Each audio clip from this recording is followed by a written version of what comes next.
Ladies and gentlemen, boys and girls, welcome to the Showcast, the podcast that brings you candid conversations from film festivals and film markets around the globe. Brought to you by The Film Verdict and hosted by yours truly, Matt Micucci. And today, my friends, we find ourselves in the charming city of Cluj-Napoca in Romania for the 22nd edition of the Transilvania International Film Festival. This extraordinary cinematic gathering, taking place from the 9th of June to the 18th of June this year, is not only one of the most prestigious events in the region, but also renowned for its bold and cutting-edge approach to film programming, including a dynamic program that celebrates the past, present and future of cinema via screenings, industry events and much more. Now, if there's one person who knows everything there is to know about this incredible festival, it's the artistic director himself, Mihai Chirilov. And guess what? I had the privilege of sitting down with him for an exclusive interview just a couple of hours after landing in this enchanting city. So fire up on Audio Teeny and listen to the audio waves as they fly through the air. Let's dive in. Mihai, it's a pleasure to meet you in person. Thank you, same here. Early on in the festival too, and literally up to 2 hours ago I was on a plane, so I've just arrived. Is there any greeting particularly, that comes from the region that you could tell someone that's just arrived in the city as a welcome? I don't know, but actually I'm not from the region either, you know. I'm from a completely different region in Romania, but we have the same greeting everywhere in Romania, regardless of the region, which is, well, bine venit, which means welcome.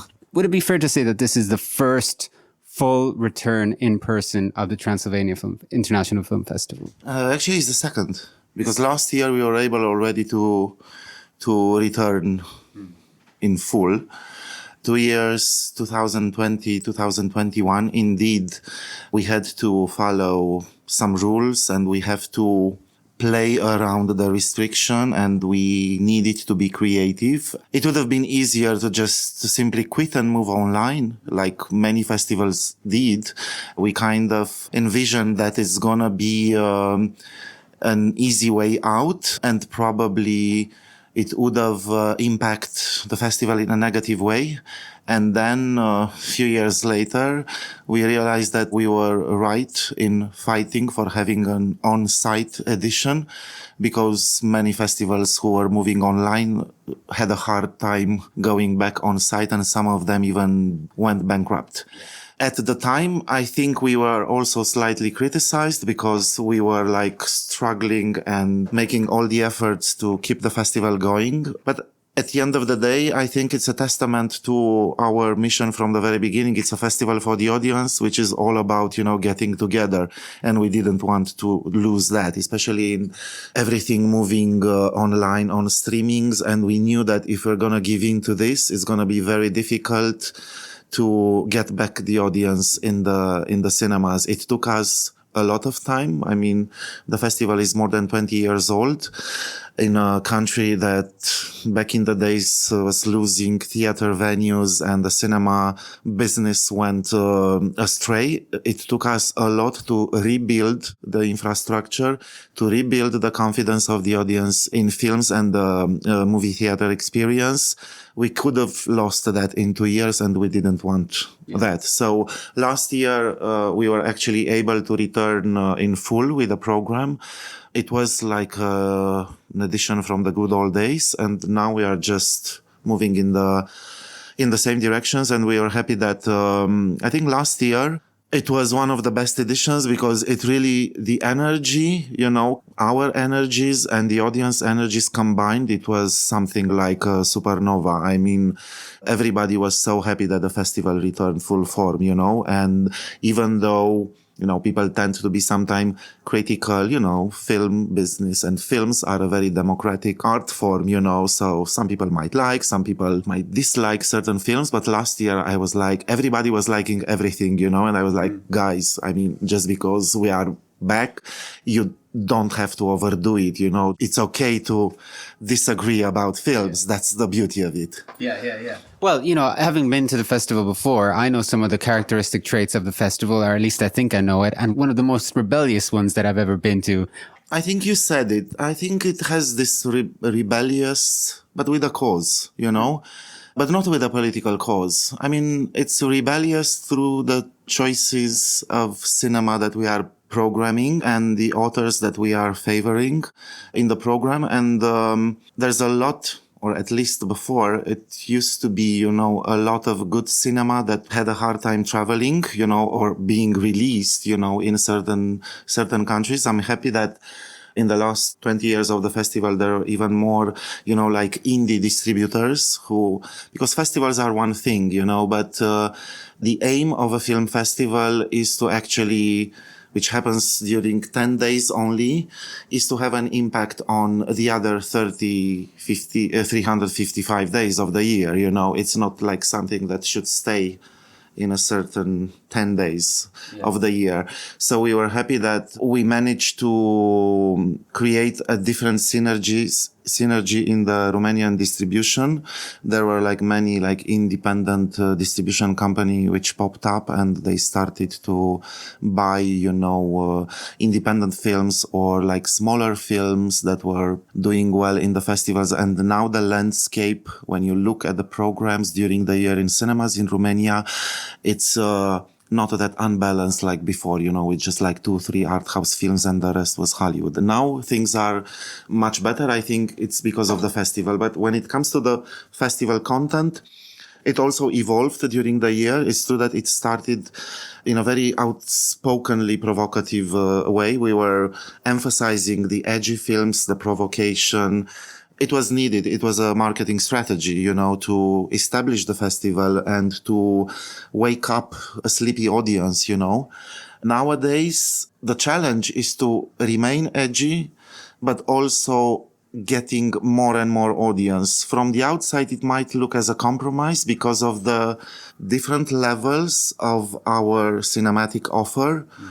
But it also depends on the way the festival expanded. We are no longer happening in regular movie theaters, which tend to be kind of small, 100 seats, 200 seats, some big ones from back in the communist times, 600 or 700 seats, those huge cinemas. But we are using more and more open door spaces. They are very popular, and I think they really, the cinephile energy is more, you can feel it stronger in these open air venues. And if you really want to have, 2,000, 300 and make the city really to feel the beat of the city, you also have to bring a different type of films. I think the challenge nowadays is to find that film. It's easy to fill in a 100-seat venue or 200-seat venue, with a jury award from Carlo Vivari, But it's much more difficult to have 3,000 people audience in the main square with a film that's not a Marvel, that's not Hollywood, that's not, you name it,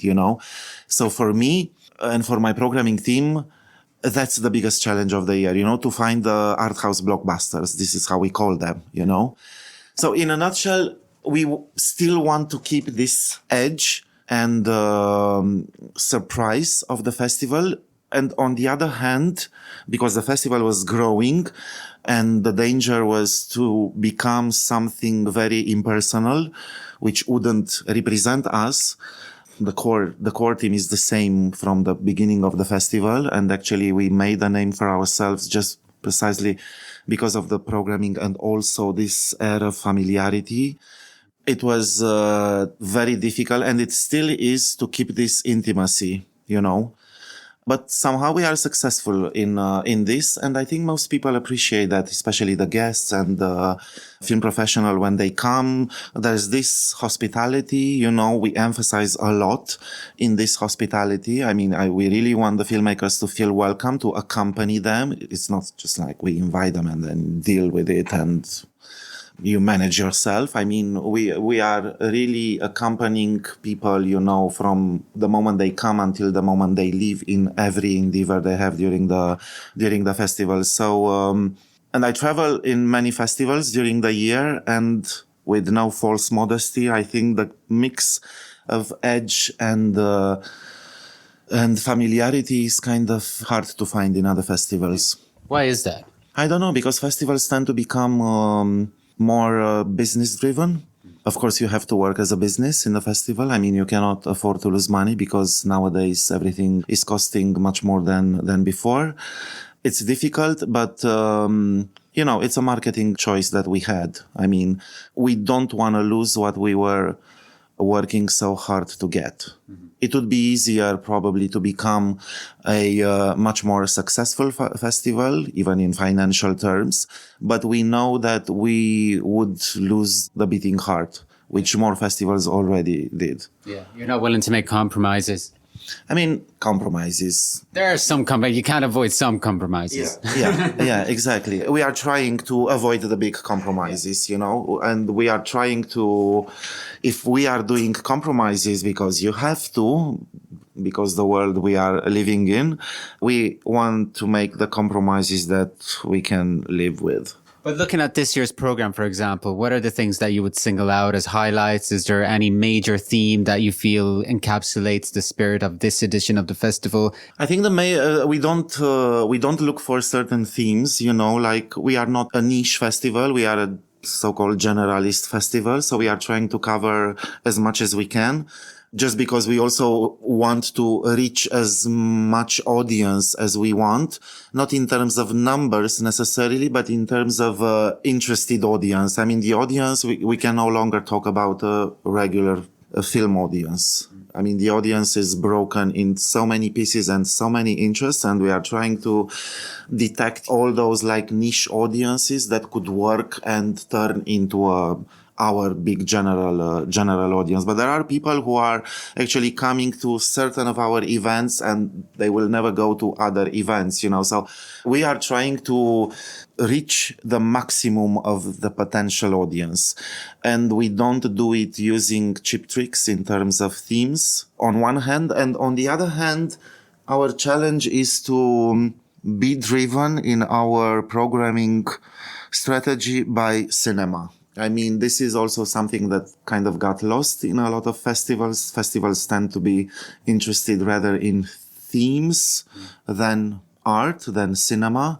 Festivals tend to favor ideologies rather than artistic vision or whatever. And on the other hand, I watch a lot of films and it's getting harder and harder to find those authentic films. I was going to say autorial voices. Exactly. The people who are truly believing in what they are making, the people who are not relying on certain hashtags or certain causes to make a name for themselves, And this is something rarer and rarer nowadays. And with our festival, we are trying to give voice to these lesser and lesser voices. Of course, you cannot avoid, themes because everything seems to be about themes. But if there's a theme, we just don't want to be the theme, the main engine of that film. Yeah. And if you're a smart director or, inventive director or someone who really wants to say more about something rather than relying on the theme, we go for those type of films. And I think this is tough. I mean, this is tough for me or my programming team.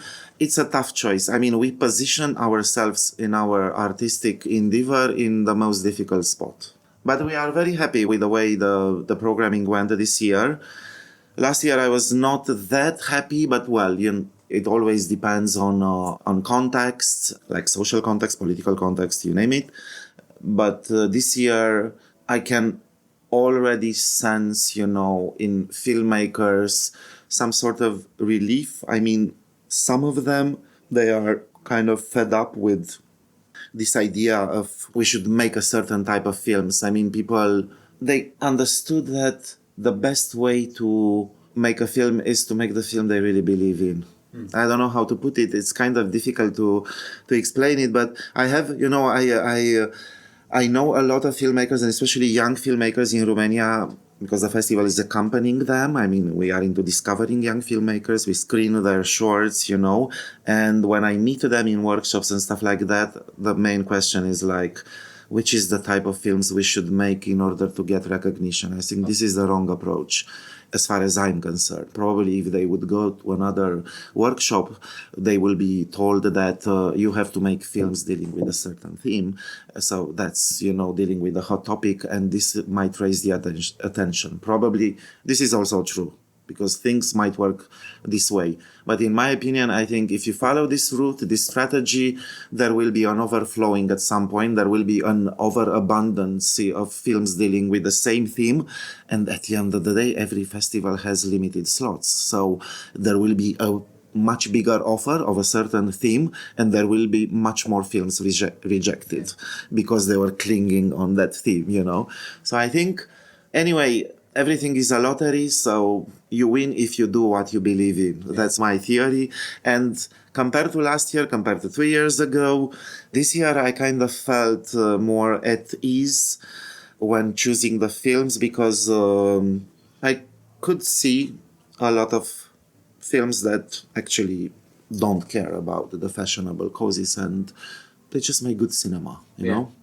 When you were thinking of a definition for the type of filmmaker or films that you love to showcase in at TIFF, I was also thinking that this year Oliver Stone is getting the Lifetime Achievement Award from the festival. So does he kind of represent a type of filmmaker? Because obviously Oliver Stone, a very strong authorial voice, but also someone who doesn't really follow a generalist agenda, and he pursues topics with his own way of thinking. Yeah, I was actually answering someone from the radio station in Romania who was asking me, how come such a controversial filmmaker is coming to Cluj? And I was like, I mean, if that's the only adjective that you can attach to a filmmaker like Oliver Stone, it's sad, because you can rephrase it.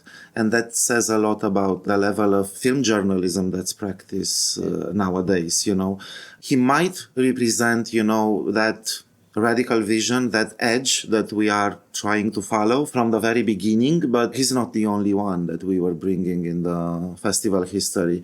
Maybe, indeed, he doesn't follow any general direction, but then again, I am against general directions in general, because I think nobody should follow a general direction in life. I mean, you should follow your direction, not the general one. And big standout for Oliver Stone, regardless of what he's doing, because obviously some films are good, some films are not that good, some films are, he has a very diverse body of work, so, but it's not about that. I mean, we can talk about everything, about his voice, even in the films that we don't like. And on the other hand, I mean, apart from Oliver Stone, which is like sort of a transition in between, the past and the present, because he's a veteran filmmaker with films from the 70s, so he's part of the history of the cinema, the big old classics or cult films. We also want to favor more and more in our program the old films, the classic film from the 20s, from the 40s, from various... I think this year it's heavier if you talk about Godard, if you talk about Sidney Lumet, if you talk about Oliver Stone or Casablanca or all the cine concerts that we are doing. I think it's the biggest representation of the old cinema that we are having. And there's a catch to this as well, because like Bernardo Bertolucci's Last Tango in Paris, another edgy film, and it's very interesting because it's not random, the choice of these retrospectives. I think what we are doing, it's not just like education like in a film school, it's just recontextualizing films that were meaning something in a certain time or in the time when they were made, and what do they say nowadays, because in most cases we are dealing with films that by the time they were made, they were somehow visionary, or they were almost like a premonition, or anticipating something. And in most cases, Godard, or especially Sidney Lumet, when I watch Sidney Lumet's films nowadays, I mean, it feels like they were made for now. Yeah. And they get an extra relevance. Or if you talk about Last Tango in Paris, especially in the vein, I mean, following all the reconfiguration of the society morality, it gets an extra relevance, or I don't know, an extra boycott. Anyway, it gets an extra life, I mean, and to me this is important, and this is the cinema that it's called the test of time, you know. There are a lot of old films, great films, that didn't pass the test of time. I'm not interested in showcasing those films, even though they are great, but you have to choose. You have to choose certain. It just doesn't fit with the vision of the festival. Exactly. Yeah, so I really want to highlight those films that were big in the past, that got old in a relevant way, and that get an extra life and an extra relevance today. Yeah. Obviously, I'm cautious of the time, but just as a summary, also, I know that TIFF also has a great commitment in showcasing works of new filmmakers, including in its main competition. This year also features a strand on Nordic cinema, which is really interesting because speaking of thematic things, that's a perfect example, I feel, because yes, they're all films from Nordic countries, but each film is different. So, it's like, it kind of stretches the boundaries of typical definitions of thematic programs. Then lots of, obviously there's, as well as the newcomers, there are the stars. So there's a bit of everything in this festival. Well, I'm very happy with every time a new initiative proves right. 2 years ago, we started a section dedicated to series, but not in a very conventional way, because we are looking for under the radar series coming from certain regions that you don't necessarily associate with a certain rise in making TV series, and we have this section with the series from Canada to Iran to last year. The focus was on Eastern Europe, and it's going much better than I was expecting, because there's always some sort of inertia, when you want to establish something new, which is visible in the other competition that I introduced last year, What's Up Doc, which in a way mirrors our traditional competition for first and second time fiction directors. With What's Up Doc, it was a shy start last year but also because the section is not very clearly positioned. We are not talking about documentaries. So I know I'm confusing people, because I keep correcting everyone saying it's not a documentary competition. The section is called What's Up Doc? ? So we are interrogating whether this is a documentary, whether this is reality, where the reality ends, where the fiction begins, how these two breeds overlap and stuff like that. So I'm interested in this hybrid and this confluence between fiction and documentary. And it may be confusing, but this is somehow a trend of what's been going on nowadays. And I'm happy that it happened, because it was this misconception for so many years that a documentary means reality. It's not. I mean, even when you make a documentary, you manipulate reality, not only through the simple editing. Already by editing, you manipulate reality. And I'm interested what happens when you work with this manipulation within a documentary, and how by manipulating things more, you can possibly extract truth or a reality that's more real.